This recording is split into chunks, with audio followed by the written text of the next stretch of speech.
If you're searching for a wrestling podcast that's filled with fun. This is definitely Davey Boy Smith's finest fucking moment. He goes, he fell on his ass. He fell on his ass. Couple of haters.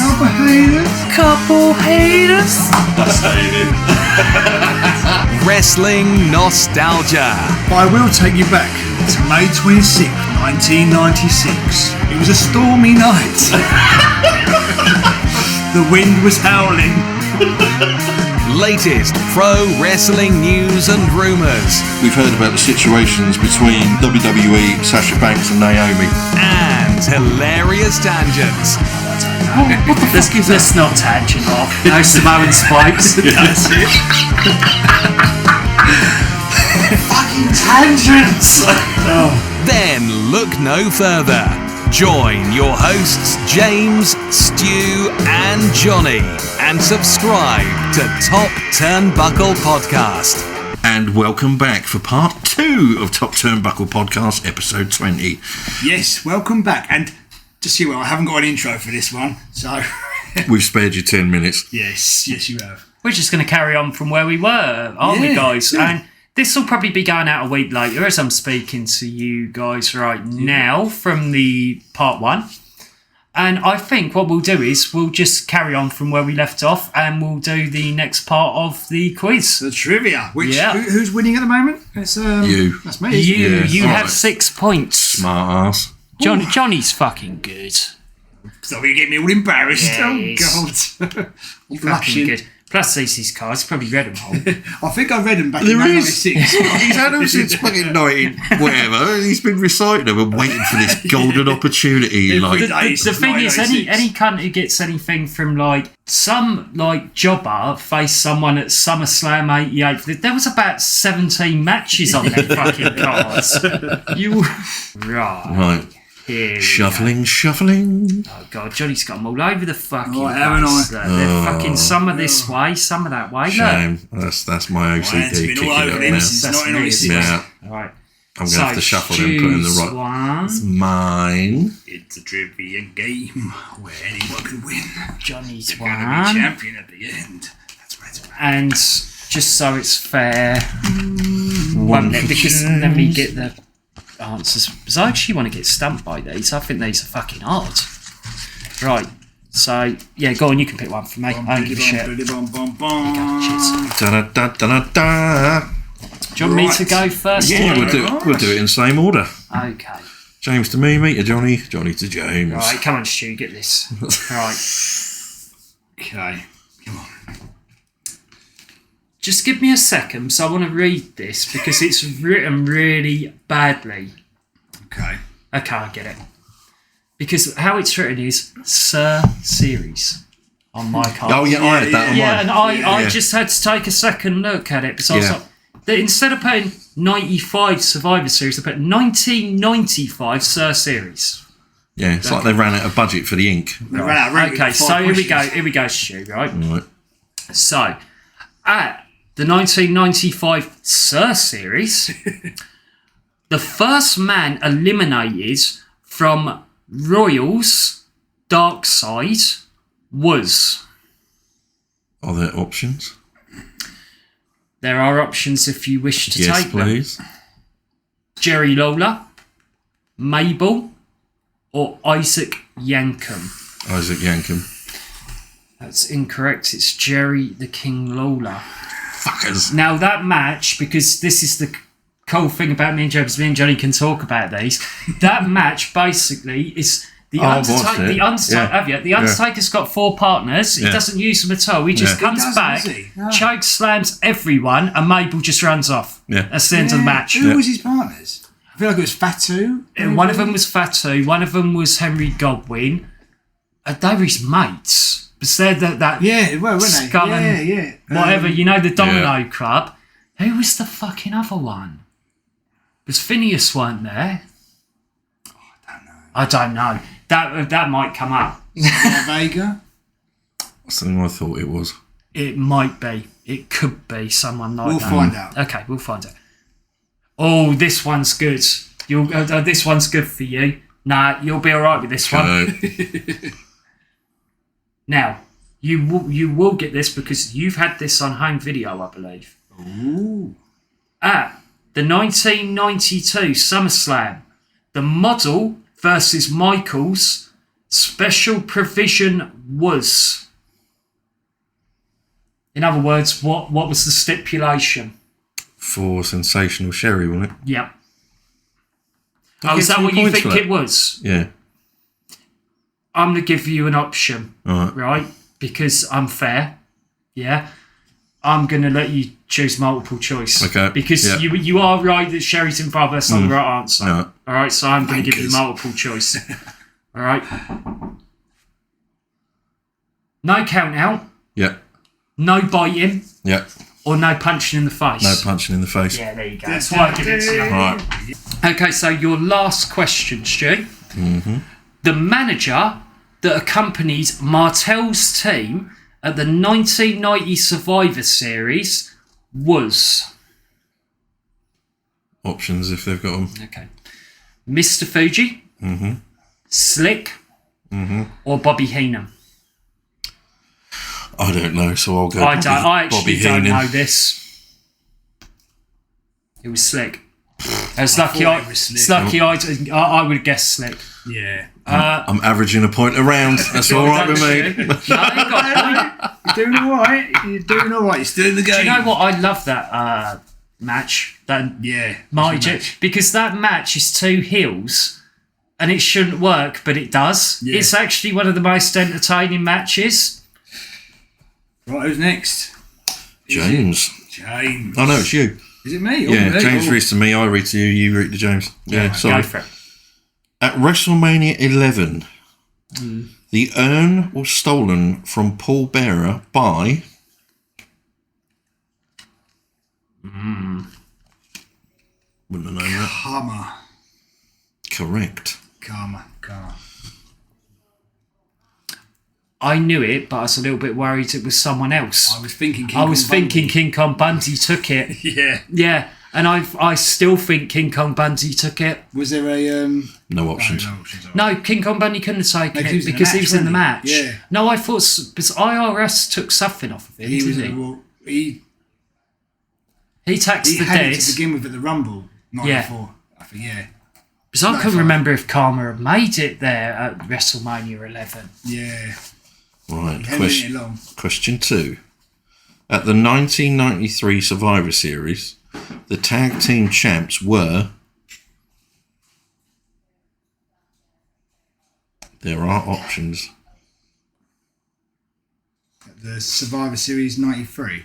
Yep. I know.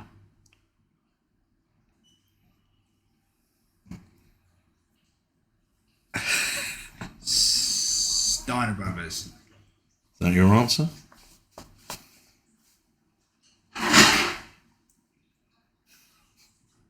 Quebecers. I'm going with Quebecers. Is that your answer?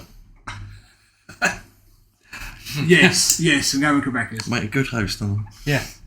That's your final answer? Yeah, because Rumble 94 was Quebecers. We're going for the full 2 points, are we? Oh, I don't know. He's had two fucking answers here. No, it's Quebecers. We're going for Quebecers, yeah. We're going for the full 2 points? Yeah. You've got them.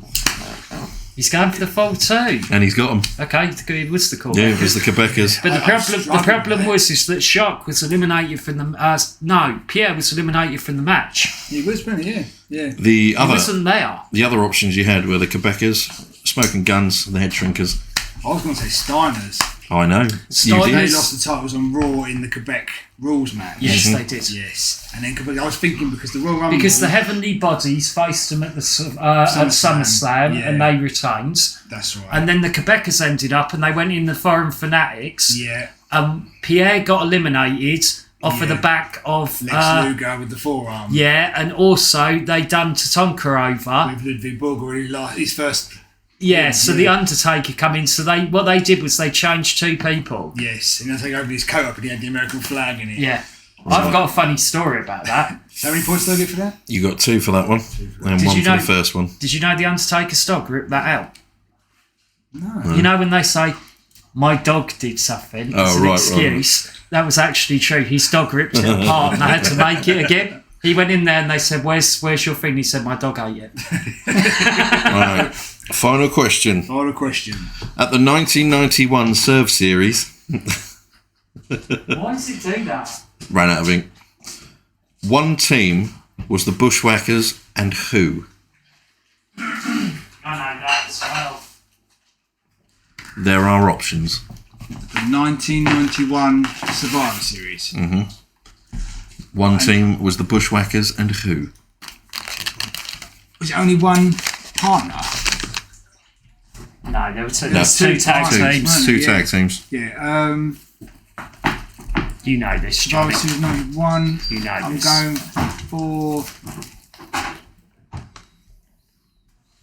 Hacksaw Jim Duggan and Nikolai Volkov. That's wrong. Do you want me to answer it? What? It's the Rockers. It is. Oh, it is the Rockers. It's just before they split up and they have a feud in it. Yeah, it is, and it Sean kicks him in. Oh, yeah. What am I thinking?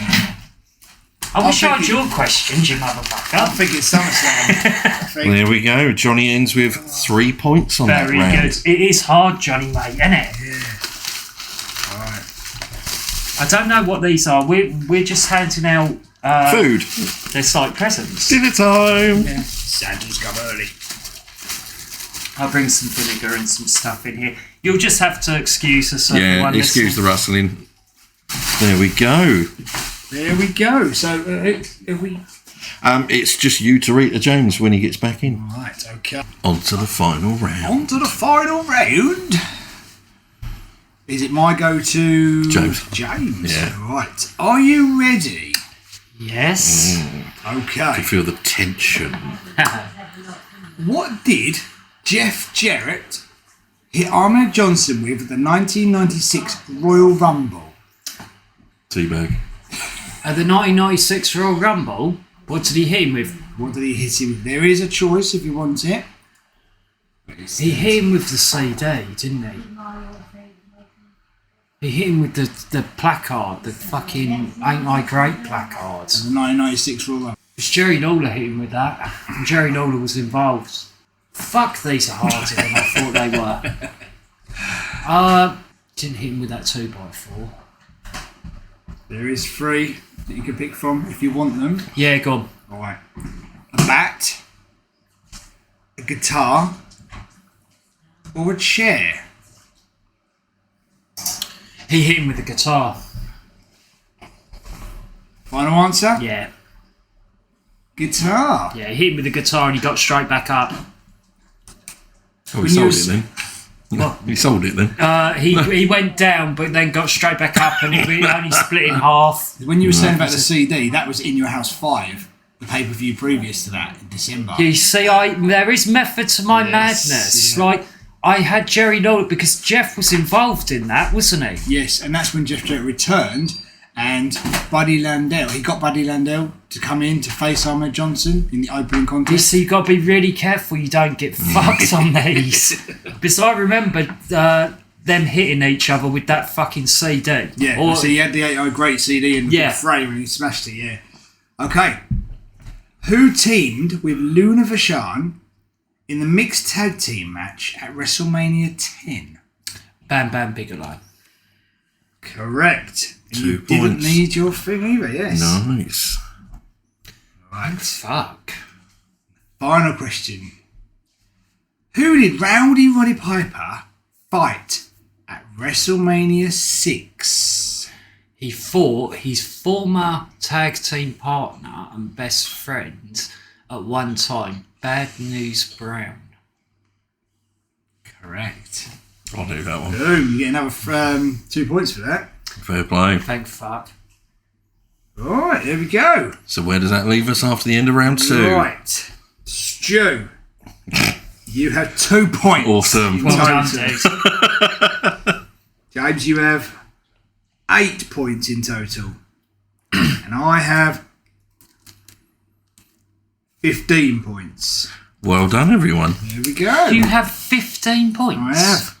Fucking smug bastard. Oh, no, don't. How the fuck Hang have you on. got 15 Yeah. points? No, I'm mistaken. I have 9 points. That's better. Yeah, that took me a while I was going to say, fucking hell, we must have had an extra round for Jonny. So I'm 1 point ahead of you. Well done, mate. There concludes our quiz for this episode, and stay tuned for that. We shall bring it back again. Can I just ask, because I know Johnny's like me with the trivia and stuff. Did that fuck you up in the head with thinking that could have been the Ain't I Great CD? If I would have asked that to you... I remembered it. Did you? Yeah, I did remember it. There is he some jumps off of the top right and smashes the... I just got in my fucking head that Jerry Lawler got involved and hit him with the Ain't I Great Jerry Lawler thing. was the person doing the interview when Jarrett came back at In Your House 5 with the CD thing. Yeah. I'm pretty sure that's how it started. But yeah. I love this game. It's good, isn't it? Could be fun. So New segment, isn't it? I'm going to keep these separate from the other ones so we don't get them all muddled up.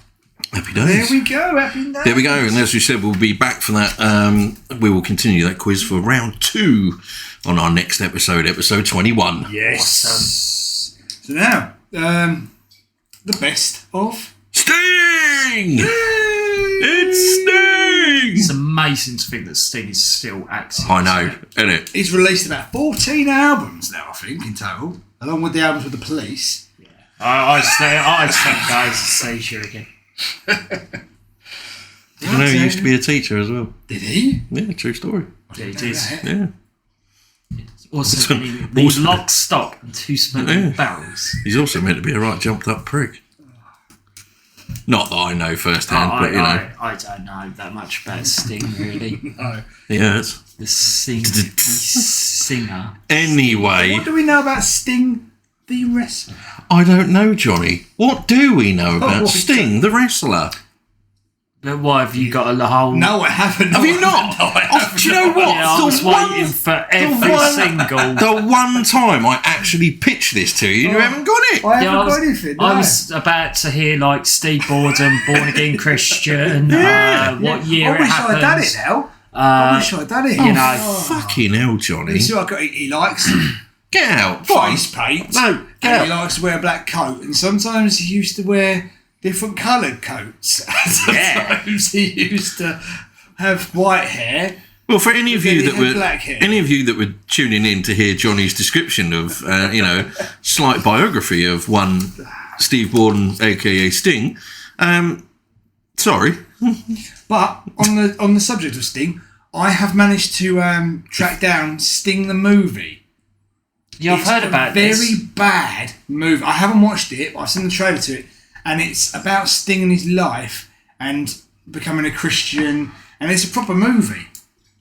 And it looks terrible, but we should watch it. We should review it. Yeah, we should. Absolutely. It looks terrible. Because it could be like The Crow 5, mate. Because didn't Sting at one point with Eric Bischoff have into his contract that he wanted to be a movie star and he wanted a certain amount of movies? Yeah. And this was the movie. Yeah. I'm sure there was this WCW was fucking mental with its contracts, and I'm sure he said, I want a free movie deal as well, 3 movies to be done. Fucking free money at everything, didn't they? Yeah. Let's face it.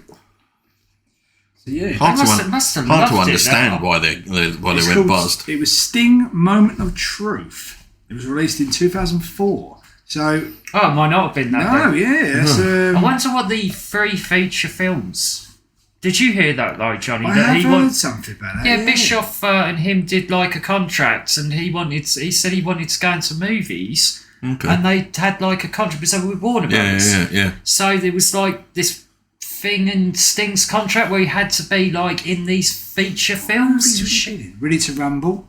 Ready to Rumble, but it's only in it as a cameo. We need to do that as a rewatch sometime. That's fucking awesome. I love that film. It's so fucking shit. You should have a look and see what films it was. We need to watch this though. Sting captures the imagination of the wrestling world in a way that few have.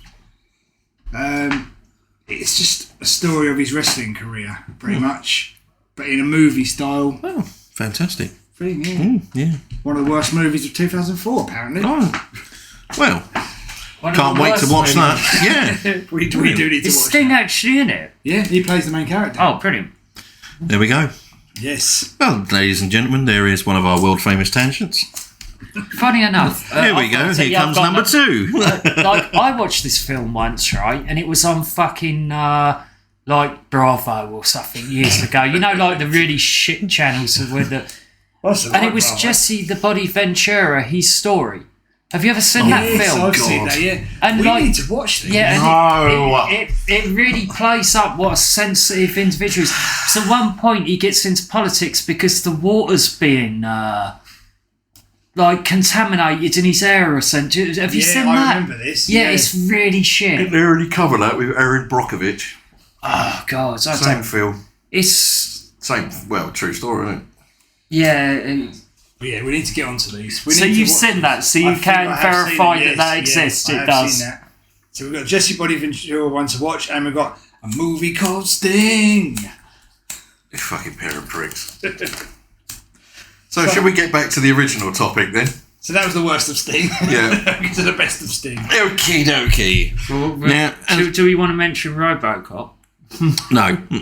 As James rightly pointed, it is amazing the fact that he is still active at this present moment. It's ridiculous. For a guy who has had such a prolific career, you know, for the ups and downs of WCW as a company itself, but he's still delivered day in, day out for the company. With TNA as well, with Impact. Great run in TNA. He had an awesome run in TNA, yeah. He's literally carried the industry.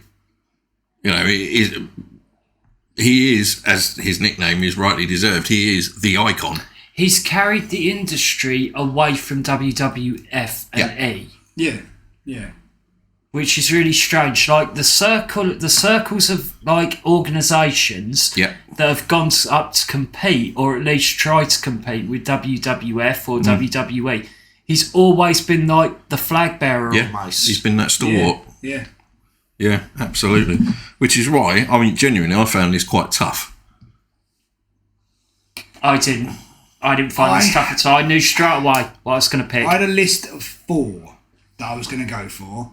I had 3. But I did. But I can't remember what the other 2 were. I did go for Cactus Jack at Beach Blast. Yeah, that's a fantastic match. Yeah. I would put that one more on Mick Foley. Yeah. Right. That's Mick Foley's greatest moment. Not Sting's. I actually don't think Sting is that happy to be in that match.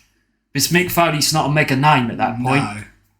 And the other one I was going to go for was against DDP on Nitro in '99. It's a great match. Never seen it. Sting wins the title, but he does lose it later on in the night. Oh, it's one of them. It's one of them proper WCW. But it is a great match. And what was the other one I was going to go for? I cannot remember. Well, enough with what we were going to go for. That was it. Let's go with what we actually went for. Who would like to start first? It depends. What can everyone give the date on what their ones are? Yeah. And we'll go in chronological order. All right. Yes. What year was yours? Mine was July 92. Mm-hmm. All right. Mine's February 93. I start then. Mine's July 1990. Right. So my one is, for me, this is Sting's most iconic moment for me. This is first world title win, and it's against Ric Flair, and it's at the Great American Bash of 1990. And the reason this is so significant is that WCW have been searching for that big star. Yep.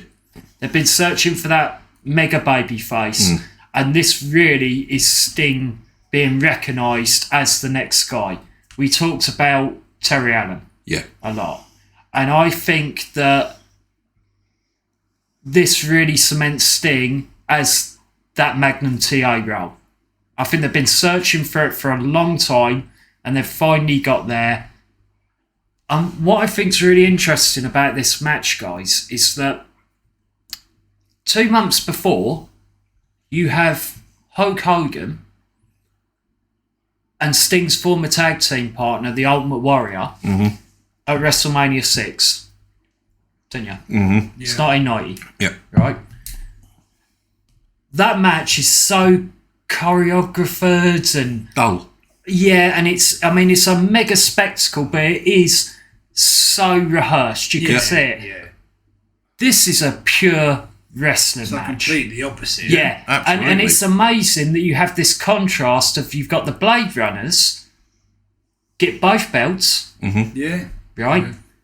And for me, Sting's win is more important. At the time, it looks like Warriors is because it's the WWF, it's WrestleMania 6. Yeah. But if we actually look at the course of history from now, I would argue that Sting's is more important. This is the famous match when he comes down with the American jacket and he's done in the American red, face paint. He also does something really, I think, the most babyface thing that you can ever do. He has a interview at the end and he praises Ric Flair. Yeah. He does, yeah. He has one before as well. Yeah, he says he's the greatest champion of all time. The whole build-up for this match, and unfortunately it is the end of the NWA and it's beginning to go into full WCW. Yeah. The build-up in this match is you have the greatest world champion of the 80s versus the new generation in the 90s. The guy from the 90s, Yep, and the new guy, the new face, literally. And it's Sting's crowning moment, and it is a crowning moment. It's also lovely that everyone's around the ring. They do this as a lumberjack style match to keep Ole Anderson. The Steiner brothers. Steiners are there. Anderson's handcuffed to what eventually becomes the giant Gonzalez. Yeah, we talked about that before. Yeah. Yeah. He that was what he was best known for. It's like just literally being handcuffed to people so they didn't get involved. Yeah. There's a good segment where this goes a bit crazy, so you have the dramatics, like Four Horsemen come out. It's the Steiner brothers around the ring with can't remember who else now. Steiner's around there, Paul Orndorff's around there. That's it. I can't remember who else is around there. No, I can't either.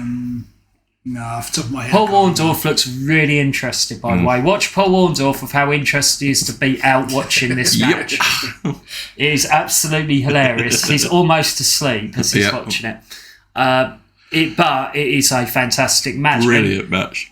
When we talked about Warrior earlier, and I'm not bashing Warrior because he, for his gimmick and what he done, he was a megastar. Yeah. But for me, Sting was the real wrestler out of the two. He was the one who really went into it, really tried to get better at his craft, and he just comes across in this like you can tell Ric Flair's got the utmost respect for him, and you can see in this era as well the contrast between WWF and WCW. As WWF were all about theatrics and building egos and this, that and the other, whereas WCW and all of its wrestlers that were on the card at that era were wrestlers. They were all about. You had certain people there who were like, I mean, you had Sid who got moved into the Four Horsemen.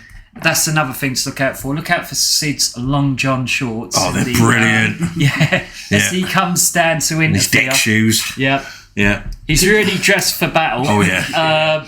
He looks like he's just been out on the beach and someone's called him and gone, we got some trouble here. We're short. We're shorter, man. Can you get it? I'm not really dressed for the occasion. Yeah. And could you compare it to like AEW and WWE now? Maybe not so much AEW now, but as it was a little while back. What, when it first started? Yeah, maybe like it. Not. It is a little bit different, but in a kind of. I don't think they're there yet. No. I think that WCW has enough credit with someone like a Flair being the champion to anoint Sting. Yeah. So not yet. No. They need a bit, and it's a different time. Yeah, that's it. That's what for me, I totally get what you're saying. Not for me yet. No. There needs to be that person from WWE go over there that almost builds up AEW really to not the same level, but almost goes over there and wins the belt and then loses it. To someone who's a real stalwart. Yeah, I see what you mean. Definitely. Yeah, for me. To it solidify it. Similar to the Kurt Angle thing. Yeah. When Kurt Angle went over to TNA and he went against Joe and it solidified Joe. Yeah, it was a big deal, Yeah. But that's my one. I think what's really interesting about that one, guys, is when you place the Warrior and Hogan only 2 months before. They were former tag team partners, and at the time Sting was seen as the lesser guy. Yeah. And I think if you look now where we are in 2023, Sting is actually wrestling at AEW All In. And I know that unfortunately Warrior's passed away, but the test of time has shown that Sting, with all these crafts, all the amount he worked hard and everything like that, has overcome. He dived off the top rope a couple of weeks back. Yeah, I know. Things like that. It's just, and they're looking after him still now as well. I always go for the contrast, guys, and what I found fantastic about the Great American Bash 1990 is that Sting's basically coming out party as going to be the next guy. Absolutely. Right? And it isn't a big deal at the time when you put it next to WrestleMania 6, but then when you're sitting here in 2023, it's a different, totally different scenario. Because this wasn't their first match either, was it? They had a match at Clash of the Champions? Yes, they did. And also, there was a build-up where Sting was out for a very long time before this match where they had injured him. Yes, that's right. Yeah. This was Sting coming back to sort of not get his revenge, but it really feels like it's Sting's proving ground. It's Sting's time to come out. It's now or never. It's got that feel to it, like it's now or never for Sting.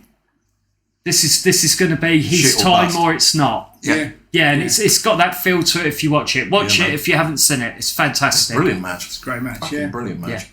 There you go. That's mine. There you go. Awesome pick. Lovely. Fucking hell. Right. Top of that, isn't it? So that was 1990. Yeah, I think it's hard to top that. Over to you, mate. Yeah, 1992. I've gone for Sting versus Vader from the Great American Bash 92. It's a great feud. This was the first of their 3 big matches. I think the second one was at Starrcade 92 and then Superbrawl 3. This is a tremendous match between 2 guys that just had great chemistry. They just clicked as soon as they stepped in the ring. Sting didn't win this match. Spoiler, there you go. And it was the crowning of a new champion and kind of like a new era for WCW with Vader in charge. Sting was a big guy, but he played the smaller guy for Vader. And Vader could just throw him about. But he was still strong enough to deliver some really impressive moves. The end of the match came when Sting missed the splash in the corner. He hits the hook and he's busted open. And Vader hits a powerbomb to win the title. It's a great match. Sting is great in it. He's what's the word? Charismatic. Charismatic, that's the word. And when he had the right opponents, he could go with anybody. Right. I think he's hugely underrated even at this point. At this point, I think everyone's looking at bodybuilder Sting, WWE style or WWF style person. I think it's totally unfair. That's what I got out of 1990. He's only been in wrestling as a single, I think, for about 4 years. Yeah. When he finally got the title, but he was starting to get to that level of not on a par with Flair, but working those matches, getting used to the psychology of main events, and being able to go, as you say. Yeah, I was never a big. I didn't watch much WCW back then, so I was more watching WWF. But I wasn't a big Sting fan. I was until many years later, and then I could watch back a lot of his stuff. I was the same as you, but if there was one person that I was begging to go over the other side, it was Sting. Yeah. I was like, please get Sting. WWF, please get Sting. Absolutely. And it never happened. No. And I think there was a lot of people like that going, please get Sting, getting WWF. Because he would have just been shot to the fucking moon if he'd gone there. In my opinion, I think Vader is Sting's greatest opponent. I know Flair's up there, but I just love the matches with Vader so much. As a feud, in this time that both... Well, Stu can come on to this one in a minute. As a feud, I would agree with the feud. As an opponent, I think that it says it all that Flair and Sting wrestled on the last Nitro. Yeah, no, that's true, yeah. And they wrestled on the first Nitro. Yes, yeah. So I would go with Flair. Yeah. Yeah. See what I mean? Yeah. That's it, really. Yeah. Fucking good pick again. Yep. Yeah. Funnily enough, mine comes from the 21st of February 1993, and it is Superbrawl 3, Sting versus Big Van Vader. Should we just point out one thing, that what we do here, which I think is really great, is we don't converse. Nope. No. So we've all picked without knowing. Yes. And none of us have picked Crow Sting. No. No.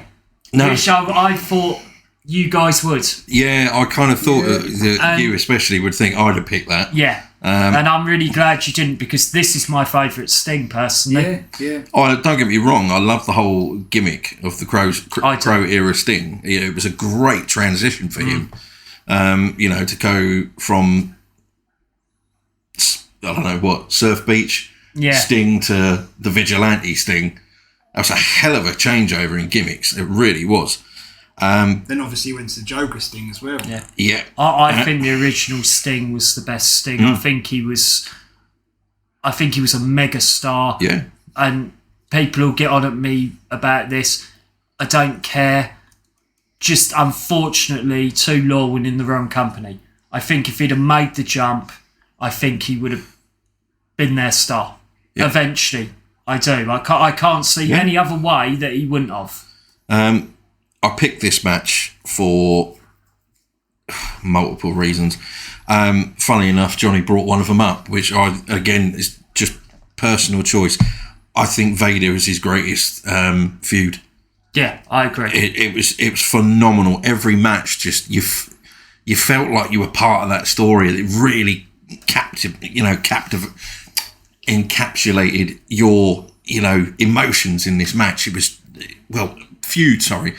Everything about this was brilliant, but the main reason I picked this match was it was a strap match, and personally, and I'll stand by this statement, I think this is one of the greatest strap matches in wrestling history. It's a fantastic match.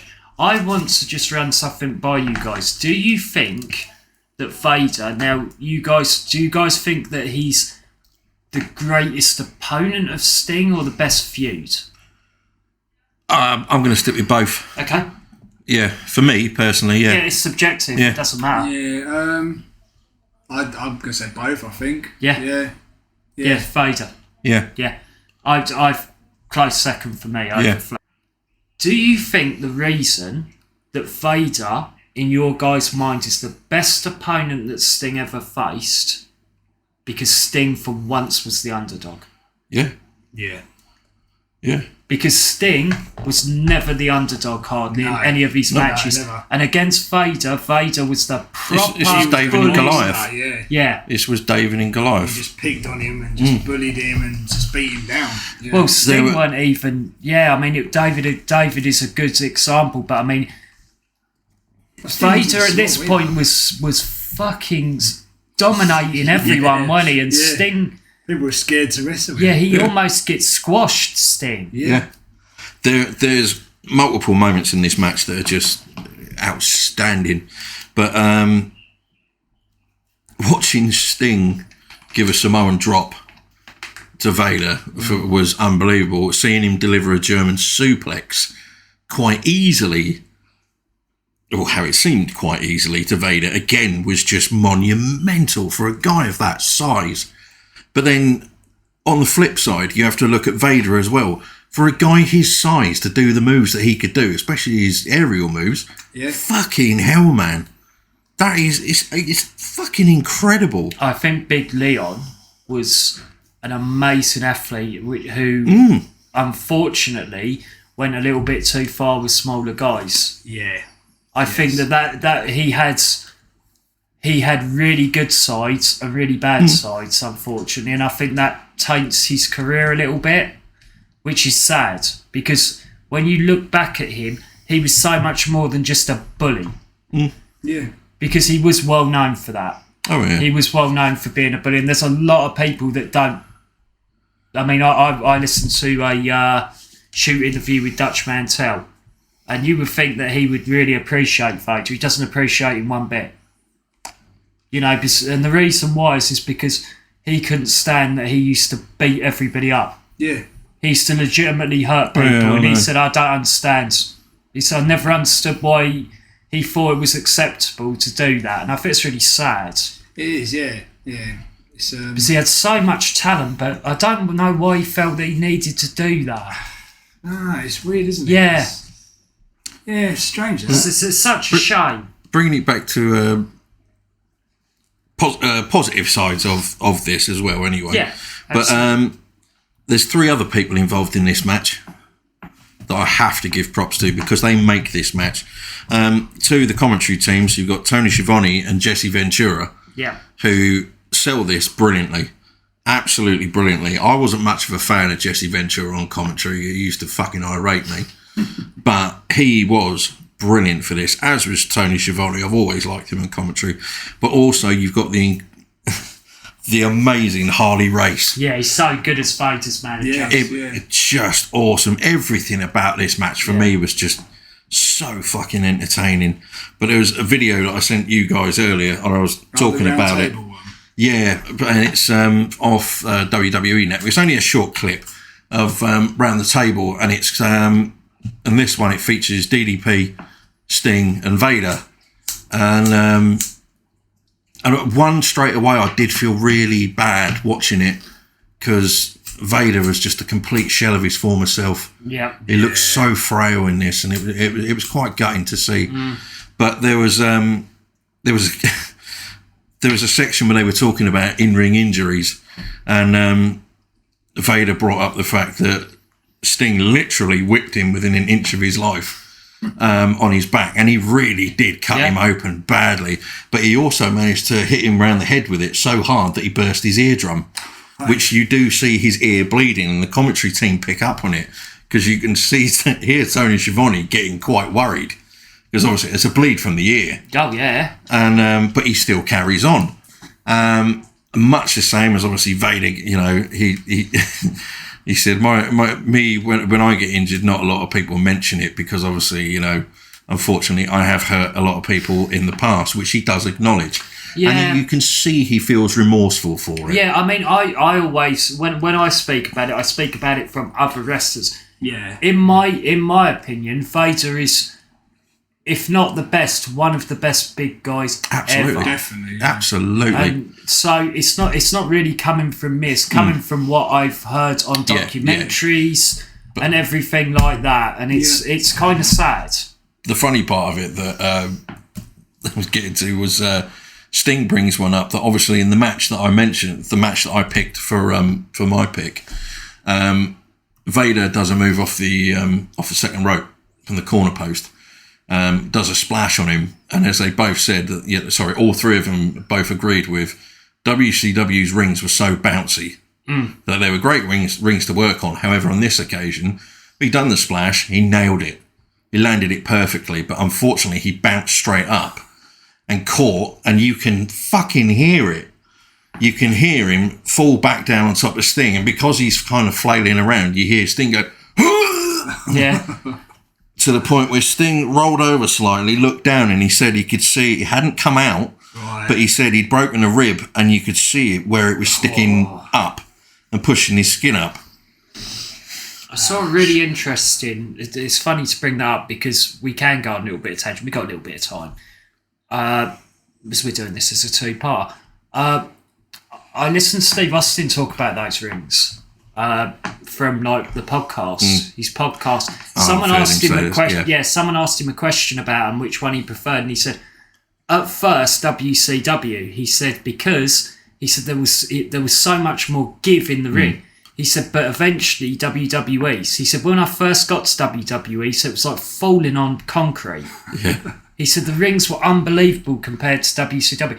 That's something that a lot of people don't talk about, the difference in, you know, when you go to another organisation, the rings are cable in WCW, absolutely. In WWF they're rope. And there's a lot of differences there in style. Massively.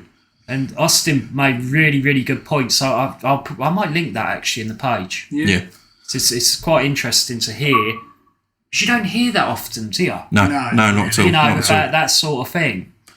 But Yeah, I love this match. And if you haven't watched it, please do go and watch it. I know it is on YouTube, or if you've got it on the network, go and watch it. It's just fucking brilliant. Have you ever watched the movie beforehand?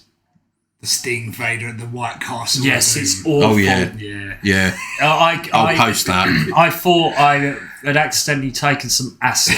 Yeah. Is this the one with gods and weird stuff all in it? And yeah, I think so, yeah.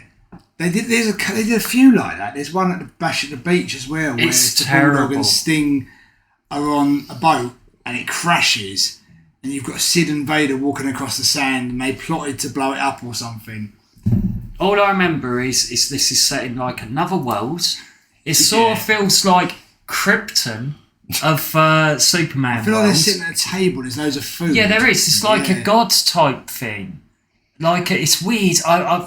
I can't explain it to you now because I can't remember it that well. But I have seen it. It's just fucking. It's very odd. It's very strange. Any kid who's watching it would have been like very disturbed in the brain. What is going on? Like they would have been like, "What the fuck did I just watch?" Well, there we go. That ends that one. We had some awesome comments for this. Again, some really, really good comments.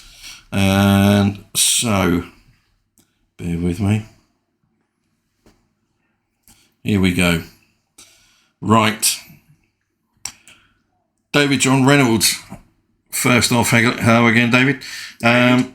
Simply put, every moment. Sting is and always has been my all-time favourite American wrestler. Don't get me wrong, I love Andre, Dusty Rhodes, Macho Man and many others, etc. But since I first started watching WCW, when Sting had his surfer gimmick, I was in awe. I totally agree with that. I totally agree with it. I think that Sting was extremely special as a wrestler. And, you know, a lot of people will get annoyed by me saying he was in the wrong company. Yeah. They'll go, oh, no, he weren't. What I'm saying is, if he would have made that jump, I think there's no way that he wouldn't have ended up on top. Because he was special. Yeah. He was almost keeping that place going. Where would you have seen him like? Would you have seen him take Hogan's place? Or? Yeah, I think so. You reckon? Yeah, I think so. Yeah, I would. I think that Brett would have been about. But I just look at Sting. I look at the whole package. I look at what WWF could have done with him. Because I always wanted to see Sting, Brett, from 91, 92 time. Yeah. That would have been so much better than the matches they did have. I think that a good time for Sting would have been about 94. Yeah. Yeah. I always think early 90s, but 94. Yeah, because if you look about 94 and then bring him in about there, you could bring him in on the Lex gimmick. You could have had, if you didn't want to go with Lex, you could have had Yokozuna actually beating the hell out of Lex and Sting come out. Yeah. And then gone that way. Yeah. I'm just looking at the whole landscape because Diesel, as much as we like Kevin Nash, Diesel never works. Yeah. Could have had Sting, Shawn Michaels match. Yeah, things like that. Yeah. So our next one is Daniel Hancock, and he simply posted a gif of Sting's entrance at WrestleMania. I don't know if that's the entrance or the match or anything, but it is. It's the entrance. Entrance. Yeah, it was. But yeah, thanks. It was amazing. The entrance. Yeah, thanks for that, Jerry White. I love this answer. I loved it. It's so good. This might sound dumb, but hear me out. The year is 1998. I just received an N64 for Christmas, and at the end of received an N64 for Christmas at the end of 97. For my birthday that year, I was allowed to pick up a game. Now, I'm like 12 or 13 when this came out. I'm a huge WCW fan. It was something my dad and I enjoyed together. I got WCW NWO Revenge, possibly the greatest wrestling game ever. The roster alone was absolutely stacked. You first pop in the game, turn it on, get comfortable, and start watching the intro. You see Sting staring down a frickin' semi-truck, stopping it with nothing but a baseball bat and a vengeful stare. This moment showed the future of 3D graphics. You knew you were in for an epic game. I really like that answer. I think that's brilliant. It's thinking out of the box. Yeah. But it's also thinking from an awesome point of view with regards to Sting. Well, Sting's got to be a big star to be featured. Absolutely. Yeah. Warren Roberts has got in touch with us. Hello, Warren. Hello, Warren. He has simply put TNA Sting when he went full Joker. Yeah. And he's just gone back to being the Joker again, isn't he? Yeah, I think it's a very, very clever repackaging. Yeah, man. Absolutely. That worked really well.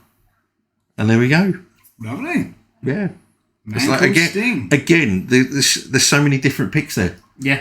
Just to say, in comparison with ours. It's actually lovely to see people get involved. Yeah, absolutely. That's what we want. Yeah. What we need is what we want. Yes. Right. We do this not only just because it's great for us three to get together and have a fucking laugh, but we like talking about this shit. And we will talk about what you write. Every single one of you. Everything we will read out. And not many podcasts do that, guys. Nope. No. We will read everything that's sent. You are part of Even us. mention pornographic links. Yeah, we even mentioned Jason. Jason put a lovely little comment. I won't watch if you don't shout out on that. Jason, I was always going to shout that out. Even before you got involved, but you made it more of a priority for me, pal, so brilliant. Yeah. And I am tempted to write a song for the upcoming album that will be released this Christmas. Yeah. Of Top Turnbuckle. She's done well, isn't she, by just posting that? Thanks, Nanang. I don't know what I'm going to write about yet, but I'm sure I'll come up with something. Nanang loves a wang. No. Well, we don't even know who the other person was. I mean, it might have been a girl because we need to track him down. See if we can get him on here. That's a bot. Was it a bot? Come on. I don't know if it's a bot or not. It has to be. We need to find Anyway. Yeah, I might do some web research. Anyway. It's better than a bloke stew. I have to say, right, Jonny never saw this one, but Jonny got tagged in one, and it was from Pakistan or India, and it was a guy sitting on a bed. Is this one to me? I tried to show you guys, but I had to take it off, and you. Right. To be honest, Facebook beat me to it. You know how immature I am. I was trying to keep it on there, right? And it was this guy, and he just was laying on the bed, and he went, "Hello, can you hear me?" And then... I remember you telling me about this. And then it cut to another scene. He had his wang out. Yeah. I missed this. Yeah, he had his wang out, and he was stroking it and everything, and it had Jonathan Coote tagged. Yeah. Yeah. I remember that. I told you this, Jonny. I never saw it, but I remember you telling me about it straight away. I thought you were taking the piss. My mum and my sister saw it. I came in and I said, "Look at this." Have a look at the wang. I might draw it. Top Turnbuckle wang. Yeah, you never saw it, Jonny. I didn't know. No, Do you want to? Why not? Yeah, come on. Let's get on with the next subject. So we have had some really good posts. Oh, yeah. We have, yes. We have. So, next subject. I'm having tangents. I'm sorry. I'm enjoying myself here. Stu's had one. Oh, yeah. From the sponsorship. Yeah. He was positioned by it was tagged. I tagged 3 Counts Wrestling merch, and it was a conversation that... it was from a physiotherapist. I think they were in Brazil.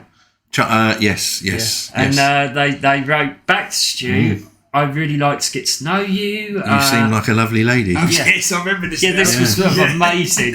And there was like rose emojis in it and everything. Oh, yeah, I remember the sponsor even had a good fucking they joined in and all. It was great. Fuckers. I don't think you were on yet, Jonny. I think I remember seeing it. Yeah. Yeah. But, I loved it. I sent Stu personal words. I do. They bring me joy. Yeah. This could be a new topic. Yeah. It will be from me. If we get any, I shall fucking... What should we call it? James's wang. Yeah. Wang along. Yeah. Hashtag wang along. That'll appear on the... Wang along or fanny flash. Oh God, no! They're meant to be discreet, not like. Well, wang along is not. Well, it's a bit more, subtle. James meets Jimmy Wang. What was that wrestler? Wang Yang. Jimmy Wang Yang. Yeah. Jimmy Wang Yang. Next. Next up, we have It's the greatest thing that ever happens. Danhausen. Oh, hold on. Oh, this is going to be good. Hold the fucking line, callers. Now, coming off the back of our last episode, and someone here who can do a very good impression of it, I personally think that I should stop doing the introductions to this and leave it to James. So our next topic is... Isn't Danhausen Watch? I didn't get it that time. Danhausen Watchhausen, you penis. Isn't that Danhausen Watchhausen? There we go. Danhausen Watchhausen. There we go. That's better. It was his birthday 2 days ago. Yeah, I did see. He tried to steal the money off of Paige. He did, yes. Or I should say Soraya now. Yes. Because they had the same birthday. I did actually see some things. I also saw about Danhausen saying, please do not keep asking me to come to Wembley Stadium. Yeah, I may have done that a couple of times. Yeah. Yes, he actually did post a tweet about him and... that seemed like quite a serious tweet that he was actually saying, please... please actually support the talent that's there. He simply tweeted, hello, I am injured. I will not be at Wembley. Go enjoy the wrestlers who are not injured, that are at the show, that have worked very hard to help make this happen. I am not at Wembley. I am not at Wembley. I am not at Wembley. I am injured. Thank you all for asking. I am injured. Do you think he'll be there? I fucking hope so. No. I thought he'd be there just to kind of do some backstage. No, I know he's not, because he's doing a I'm pretty sure it's the same day. Right. That he's doing a convention on the same day, which is gutting. I think that was kind of also out of character. I think it's to support his fellow guys and to say, look, guys, I'm not going to be there, like that sort of thing. I actually think that he kind of wants us to support everybody else. Yeah. Fair play to him for that, man. That's I think he's just shot it straight away down and gone, I'm not going to be there. Don't expect me to be there, and all that sort of thing. Yeah. He's taken over some hosting duties again. Oh, okay. He is presenting a one-night show called Hosting Good Night Hausen. Right. At Starcast 6 in Chicago. I did see all this. Oh, see? Yeah. You're getting involved, man. I am. I'd like to see him more active on AEW. I still think there's a place for him when he's not active. Still injured. He's still injured, but I think that there's a place for him. I think he's extremely talented as a personality, and I think he should be on the show. Could you see him put with a Dark Order? Do you think that would work? No, I think it. No. I still think. I know it's my crazy idea. I still think his own faction as a manager, and he pisses them all off. Yeah. Like somehow they stay with him, but he's a detriment to them all. Like that's how I would do it. Like that. I think it would be really funny. Yeah. Similar to the Hook thing, where he could have like the hardest bastard with him. Yeah. And somehow that guy has to be with him. But it works out for him like short term. Yeah. But then things start fucking up. Yeah. And he's just with him, but he sort of likes him. I mean, for example, look at all the shit that he had with Double J. That was hilarious. That's what I would do. Yeah. And that ends. Because he ain't done a lot else. At least it was something, though. But he's been out and about. Yeah. There ends. Danhausen Watch. Danhausen Watch. There we go. And that leads us on. Very evil. Ass boys. Hello! That's the only one I can do. Ass boys. Ass ranch. So that leads us on to gifts. Gifts. Ooh. Surprises and presents. Presents for those who care. Yeah. Where are we going with this? We on the last episode, I said, I want you all of you, all 530 members, after listening to the page, listen to the podcast, I should say, to hashtag the page with Goldberg, get off me knob. Get off me knob, Goldberg. Yes. Get off me knob, Goldberg. Either would have worked. Yes. So, and because of this, I was going to give you a special gift. And out of all 530 members, we had two. Yes. We did have two, yes. And I tried to, what I tried to do is, as an extra competition, to say that hashtag you had to put in as a first question, and then the second question, you actually had to tell us from the World of Sport section, you had to tell us who was the special guest in the Marty Jones and Dynamite Kid match. Yes. We had no comments on that. So sadly... Shame on you. So sadly, that Hall of Fame signed picture will stay here at this present time. Right, so yes, out of the two people that entered, we have Darren Brown. Hey! And Bobby Shepherd. Hey! So what I have right now is I've wrote your two names down on a piece of paper, and I'm going to put them in a hat, and we're going to pick one out. And the winner will receive a special gift from me. Who's picking it out? You can pick it out if you like. I'll pick it out. Okie dokie. Right. Ready? Dig deep. Oh, there's so many to choose from. We have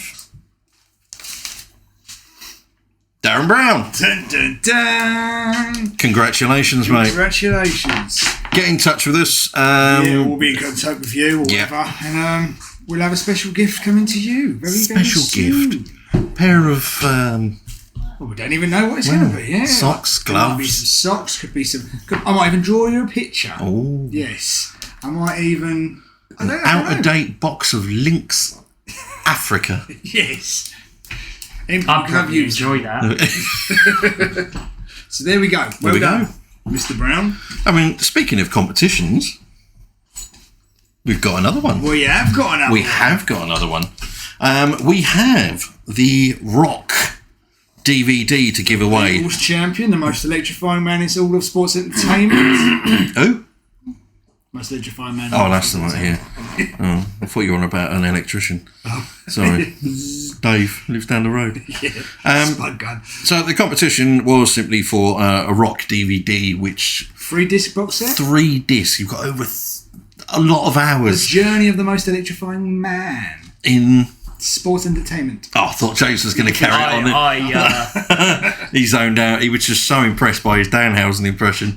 I'm watching my dog break dancing on the floor. Oh, he's having a break to lick his bum. Yeah, he's alright. So the question that I asked was, who did The Rock play in the film Moana? And the light and the it calls me. I haven't even seen the fucker. Oh, mate, you missed out. Did I? Yeah, it genuinely is actually a good film. Is it? The one thing that puzzles me is how the hell they managed to convince Alan Tudyk to play a chicken. Yeah. With the worst boss-eyed you'd ever see on a chicken. What was the chicken called? Hey. Hey. Okay. So the question was, getting back to it, who did The Rock play in the film Moana? And the answer was...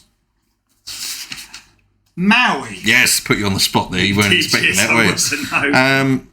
And I'm sneaky, and I picked the name at random early one before we recorded. And the winner is Martin Spargo. Oh. So get in touch with us, Martin. Contact one of us via any of our social media outlets. Drop us a message. Give us your address, and I'll make sure that gets winged out to you as soon as possible. And get a picture of yourself watching the DVD. Oh, yeah. Post a picture on any or all of our social media pages of you sat down in your PJs. In your pants. No, not in your pants. Not in your pants. With your slippers on. Yes. Bag of popcorn. Watching The Rock. Watching The Rock. And post it. Wearing a Top Turnbuckle Podcast t-shirt. And if you haven't got one... £18. And if you haven't got one, buy one. There ends competition time. Yes. So, all we've got left is a song. Oh, yes. I need a little bit of time to prepare myself for this. Okay. All right. I thought you were getting like a tuner out or something. I thought you was going to tune your voice, mate. I'm preparing myself for this because I'm a little bit nervous. Could you just explain the antique instrument that you brought in? Right, so that you searched high and low for. It's a children's guitar. You could have sold that so much better than that. It has like lots of different colours. No, I'm going to take a photo of him posing with it first. Look at that. Oh, it's quite fucking hardcore, isn't it? Johnny? That sounded like Bret Hart's riff. It didn't he? Bum, bum, bum, bum, Give us a bum, full-on death metal pose. Fucking broke, didn't it? I don't know what happened there, but... So there we go. Many tunes indeed. Is that your phone, Johnny? How's that? Oh. So I just need to prepare myself for this. This may take a second, so talk between yourselves, it's fine. What is that from in comedy, this? Oh, I know what it's from, sorry. It's from something. It's Deliverance. No, they put this in Gorgeous George to take the piss. Oh, right. You know, in my videos. Oh, yeah. So just so everyone is aware, I will be performing I Am the Mountie in the style of Mika. This is a great pick, by the way. I forgot about Thank you so much. Right, here we go. You ready? Oh, yeah. Right, so the next song is Mika. Do we want to describe Mika? Sort of a... falsetto hyperactivity. Yeah, sort of a B grade Freddie Mercury. Yeah, that could work. Yeah. Which is not a bad thing. Right, so it's like a mega mix I'm going to be doing of Mika and the Mountie. Okay. All right. Okay. Here we go. Whew. Right. This is the way you left me. Not pretending. No hope, no love, no glory, no happy ending. Can't remember the Mountie's This is the way you love like it's forever. Then rest the rest of our life like not together. I am the Mountie. I am handsome. I'm brave. I am strong. I am the Mountie, and I enforce the law. You can try to run, but you can never hide. 'Cause the Mountie always gets his men. 'Cause the Mountie always gets his men. I am the Mountie. And I always get my man. This is the way you left me. I'm not pretending. No hope, no love, no glory, no happy ending. This is the way that we love, like it's forever. Then live the rest of our life like not together. I'm the Mountie. I am handsome. I'm brave. I am strong. I am the Mountie, and I enforce the law. You can try to run, but you can never hide. I'm not gonna qualify because of you. 'Cause the Mountie always gets his man. The Mountie always gets his man. I am the Mountie. Oh, God. And I always get my man. Yes. And I am strong. And I am brave. Oh, it's the best bit coming up now. You ready for this? Love. Little bit of love. Little bit of love. I forgot this was in the song. Little bit of love. Little bit of love. bit of love, little bit of love, little bit of Jacques, little bit of Mountie, little bit of love, little bit of Rougeau, little bit of Raymond, little bit of Pierre, little bit of amazing French Canadians, little bit of Quebecers, little bit of Johnny Polo, little bit of the Quebecers from 1998 that no one remembers, little bit of Intercontinental Champion, little bit of Cattle Prod, little bit of Jailhouse Match, little bit of love, little bit of love, little bit of love, little bit of love, little bit of love, little bit of love, little bit of love, little bit of You've got to put that on. I am the TikTok. Mountie. Oh my god. And I enforce the law. Hey, hey, hey, hey. This is the way you left me. I'm not pretending. No hope, no love, no glory, no happy ending. This is the way that we loved, like it's not forever. Then live the rest of our life like not together. I am the Mountie, I'm not pretending. No hope, no love, no glory, no happy ending. This is the way that we love, like Jacques forever. We're here the rest of our lives, but not together. I am the Mountie, I am brave, I am strong, I enforce the law. Thank you. Mate, you have literally just made my fucking year. Yeah, that was amazing. I absolutely love that. I just want a big shout out to myself as well, because while that was going on, I actually qualified on Fall Guys, which is a really, really hard thing to do. Whew. That was awesome. I'm sweating off. Said before, I genuinely used to dread this fucking segment. It's best segment. But, oh, mate, that was awesome. Well, there we go. I think that wraps up That does wrap up episode 20. Yes. So then, 21, here we come. 21, here we come. Whose pick is it for the next episode? It is mine. Oh, what have we got? What we've got is something really, really interesting. What we're going to do is we are going to venture into a specific year. Ooh. And that year that we're going to venture into is 1988. Ooh. Oh, 7. Yep. So the reason this is a cool year is because you have a plethora of things going on here, guys. You can go with WCW. You can go with the AWA. You can go with even, I think Memphis is still running USWA. And I think you can go with WWF. You can just go wherever you want with this. Now, here's what it's going to be. It's going to be, and I decided this while I was actually thinking about, because we talked about it before, didn't we? Yeah. Briefly. You can have your top 3. It can either be wrestlers from 1988 or matches. Okay. Because then we're going to have a difference with everyone. And we're not going to, we never convert paranormal activity. I am the Mountie. So yeah, we're going with that.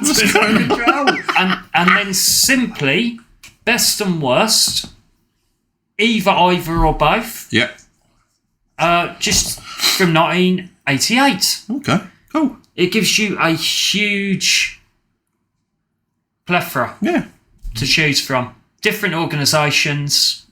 I like it. Yeah, good. All right, cool. On top of that, we will also have, well, I've had a suggestion already for my next song, one of my next songs, and it's by Chris Chantry. And he would like me to do a rendition of Wyclef Jean featuring The Rock, It Doesn't Matter. Okay. Oh, no. It could be in any style at all. He hasn't suggested a style, so... Okay, happy days. Happy days.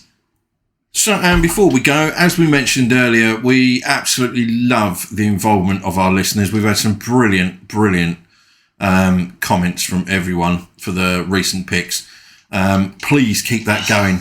They've been absolutely brilliant. We love getting you guys involved. And as we said earlier, we read every single one of them out. So stay tuned for our topics.